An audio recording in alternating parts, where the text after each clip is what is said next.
Hey everyone, today we're going to be talking about SOHCAHTOA and how we use that to solve for right triangles. So taking a look down here, we know that these are right triangles because it has our little right triangle symbol, that little square in the corner here. If these were not right triangles, you can't use SOHCAHTOA to solve for these. You would have to use, there's a couple of other methods you use, and we will talk about those in later videos. But today we're just going to be doing a quick little overview of SOHCAHTOA and how you use that. And then we'll take a look at some examples in the next videos.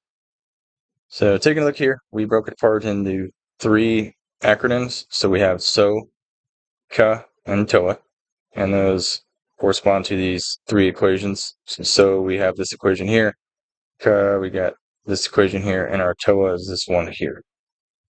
And what you do is you take a look at the triangle you're given, and you'll have something that looks like this, or maybe it's like this, or something very similar to these two, where you have your little 90-degree symbol, and you have maybe one of these angles in here.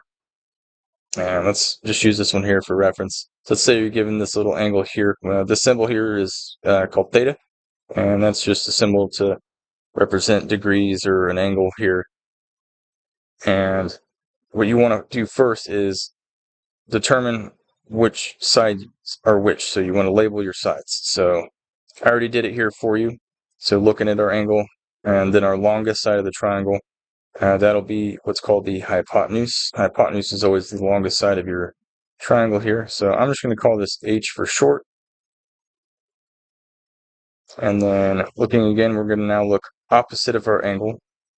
So opposite is our side over here. I like to visualize you're in a room and you're shining a flashlight across the room and the wall. That beam projecting on the wall is projecting on the opposite side of the wall. So that is our opposite side, that flashlight projecting. And then down here we have the adjacent side. The adjacent side is the side that runs along the angle down here. And then looking over here, we got the same thing. So our angle's actually up here this time. Hypotenuse is always going to be the longest side of your triangle. Yep, there we go. And then opposite side, let's now, projecting that light down. Maybe you're upstairs or you're on the ceiling like Spider-Man or something. That light beam, you're projecting it down here on the opposite side from you. That is our opposite side O, where that beam is projecting. And then our adjacent side is, again, that side that runs along the side of along the angle here. So normally in a problem, you're given a length value of a side, whether it's like 4 or 3 or a number, and you have to solve for maybe one or two of the other sides. And using SOHCAHTOA, how I like to do it is we'll just pretend we're given this angle here, and it's a value at 30, 40 degrees or something, and you're given your value of your opposite side. You want to call this your O, and then you'd call your hypotenuse H, your adjacent A.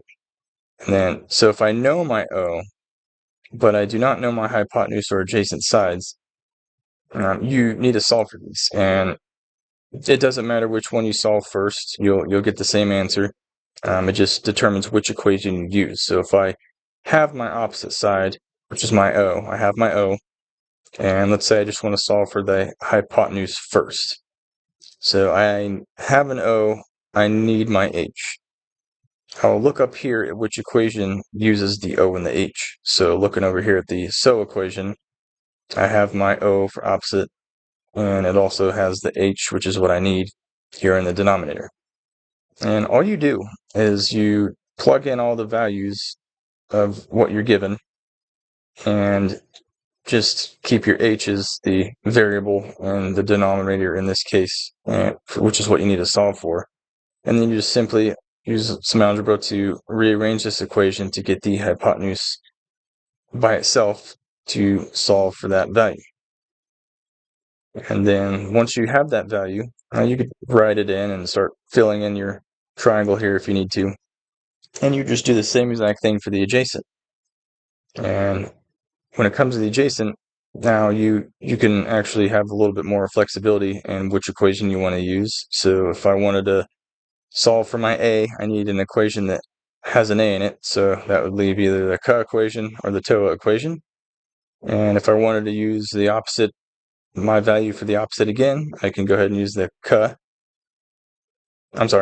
TOA here for O, for opposite divided by adjacent. Or if I wanted to use my hypotenuse, that would be A and H, then I'd use the SOHCAHTOA.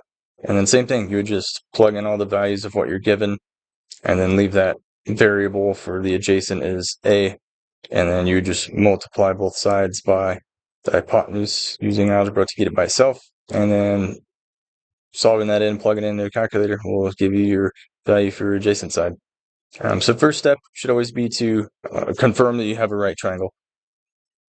And then once you know that, look at what you're given. If you're given an angle, label your sides, your H, A, and O, and then determine what you want to solve for first, and then choose the appropriate equation based off of what you're given, and then leaving one thing in that equation being the unknown value that you want to solve for. And that's pretty much it. So hopefully this helps. If you have any more questions, please leave a comment. Don't forget to like, subscribe, and we're going to go ahead and take a look at a couple of example videos to hopefully clear this up and make it a bit easier. And thank you for watching. We'll see you in the next video.